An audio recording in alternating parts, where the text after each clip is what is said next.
Essa sou eu, passando uma tarde sem celular, tomando um café com calma, escrevendo no meu caderno e olhando para o céu sem pressa. Por quê? Porque estar sempre conectada tem sugado toda a minha energia e eu quero a minha vida de volta. Porque sim, a gente tá no meio de uma guerra pela nossa atenção, pela nossa paz, pela nossa presença. E desconectar é a nossa melhor defesa.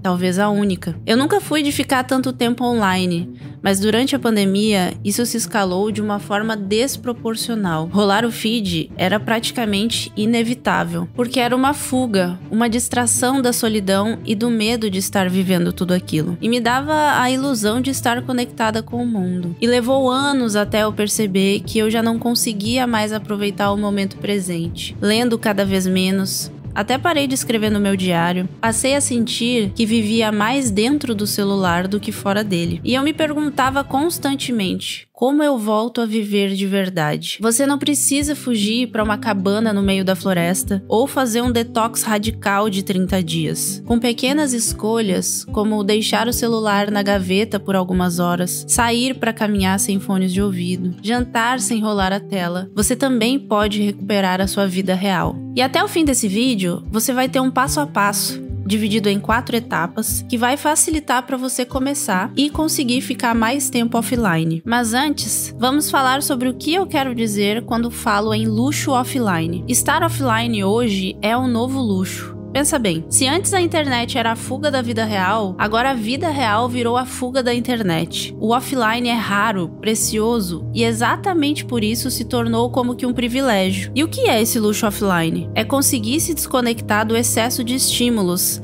da avalanche de informação, das notificações sem fim e mergulhar em algo simples, silencioso e humano. É a pausa no barulho digital que permite que você realmente esteja presente. É a chance de ter um jantar sem interrupções, uma caminhada sem distrações e uma conversa sem olhar para a tela. Isso hoje é um ato de resistência, talvez até de rebeldia. E pode ser que você se pergunte aí, será que realmente faz diferença? Será que tanto tempo conectado prejudica tanto assim? Então, os estudos ainda estão em andamento. Mas o que a gente já sabe é o suficiente. O excesso de tempo online está associado sim a mais ansiedade, mais distração e mais cansaço mental. A gente não precisa esperar por provas definitivas para reconhecer o que a gente já sente na pele, que o nosso cérebro está exausto. O nosso cérebro é como um músculo, ele precisa de descanso para se recuperar. E o offline é esse descanso. É o espaço que permite que conexões internas se reorganizem, que ideias surjam, que a criatividade respire. O mundo digital não nos dá esse espaço, ele nos ocupa o tempo inteiro, ele nos suga, ele enche a gente de informação 24 horas por dia. Por isso, ficar offline é o antídoto aqui. É simples ao ponto de parecer besteira, mas desligar o celular faz bem sim. É sério, estar presente é a nossa forma de lutar. Se a gente quer músculos mais fortes, a gente precisa descansar entre os treinos, certo? E se a gente quer clareza mental, a gente também precisa de momentos fora das telas. E é tão simples que chega a parecer óbvio, ficar offline faz bem. Mas falando sério, esse é o luxo da nossa época. Se a gente quer viver de forma mais plena, a gente precisa criar espaços sem distrações. Porque as conexões cerebrais fortes se constroem no silêncio, no tempo livre, no espaço vazio. Mas claro, você pode buscar isso em retiros ou de formas mais radicais. Mas eu defendo começar pequeno. Desligar as notificações, reservar horários sem celular e criar rituais offline. E o motivo é simples, porque é mais acessível, não custa nada e depende de uma motivação interna só.